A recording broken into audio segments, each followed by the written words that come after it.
Pet groomers and beauticians in Melbourne are breathing a sigh of relief after being given the go-ahead to reopen earlier than anticipated. Case numbers are continuing to trend downwards in Victoria, and regional areas are all but assured restrictions will be eased in a few days' time. A week after Victoria's road to reopening was announced, changes are being made. We've at no point said these are stone tablets and can never be changed. The government is now allowing two types of business to reopen earlier than anticipated.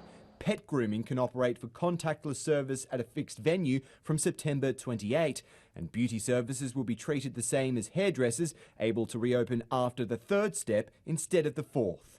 Beauty and personal services where a mask can be worn will be in line with hairdressing in the third step and not at almost the last step of our roadmap.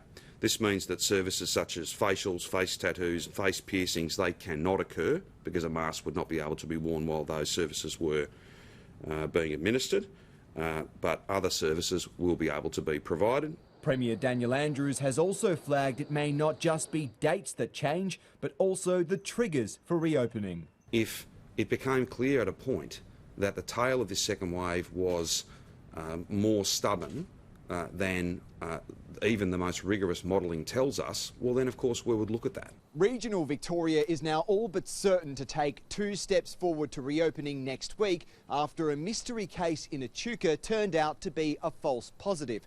No new cases were recorded there today, but the Premier says it's still too early to make a final call.